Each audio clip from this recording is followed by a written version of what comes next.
Hi friends, எல்லாம் நல்லா இருக்கீங்களா? நம்மளோட சேனல் வந்து பாச்சாஸ் கிச்சன்.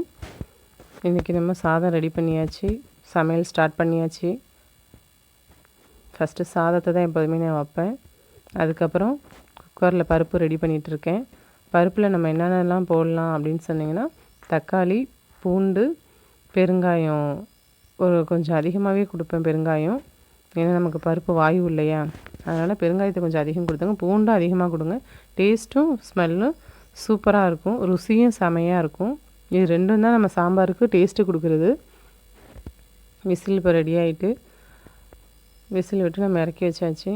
பார்க்க போகிறோம் எப்படி இருக்குன்ட்டு. நல்லா கொலன்னு பருப்பு வெந்து வந்துட்டு, இதுக்கு சைடிஷ் என்னன்னாக்கா உருளைக்கிழங்கு தான் வறுக்க போகிறேன். ஆனால் பசங்களுக்கு வந்து ஒரே மாதிரி உருளைக்கிழங்கு நார்மலாக கட் பண்ணி கொடுத்தா பிடிக்காது. அது எங்கள் வீட்டு பையன் வந்து சின்ன பையன் சாப்பிடவே மாட்டான் உருளைக்கிழங்கு. இன்றைக்கி முள்ளங்கி மட்டும் போட்டு சாம்பார் வைக்க போகிறோம். அதை அப்படியே நான் மண்சட்டிக்கு மாற்றிட்டேன். எனக்கு மண்சட்டியில் வச்சா ரொம்பவே இஷ்டம்.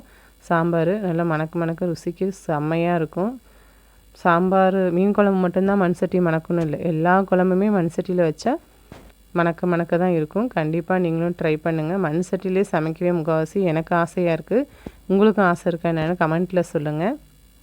நான் இதுக்கு போடுறது வந்து சாம்பாருக்கு சாம்பார் பொடி, மஞ்சத்தூள், மிளகாத்தூள் இது மட்டும்தான் நான் சேர்ப்பேன். மல்லித்தூள் இருந்தால் கூட கொஞ்சம் சேர்த்துக்கலாம், ரொம்ப நல்லாயிருக்கும்.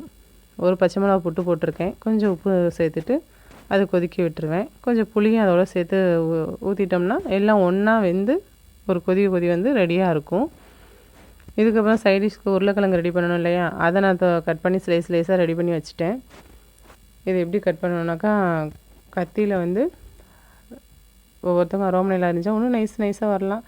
நான் கத்திலே ரெடி பண்ணிவிடுவேன். எப்போயுமே கத்தி தான் எனக்கு யூஸ்ஃபுல்லாக இருக்கும். யாருக்கெல்லாம் கத்தி பிடிக்கும், யாருக்கெல்லாம் அரோமனையில் இருக்கிறது பிடிக்கும்னு கமெண்ட்டில் சொல்லுங்கள். எல்லாம் ரெடி பண்ணி வச்சுட்டேன். நம்மளோட வறுவலும் ஸ்டார்ட் ஆகிடுச்சு. உருளைக்கிழங்கு நல்லா மசாலா போட்டு மஞ்சத்தூள், மிளகாத்தூள், எல்லாம் ஜீரகத்தூள்லாம், சோம்புத்தூள்லாம் போட்டு நல்லா பெரட்டி நல்லா தவாவில் போட்டு வறுத்து எடுத்தால் பிள்ளைங்க ரொம்ப விரும்பி சாப்பிடுவாங்க. என் பையன் ரொம்ப விரும்பி சாப்பிடுவான்.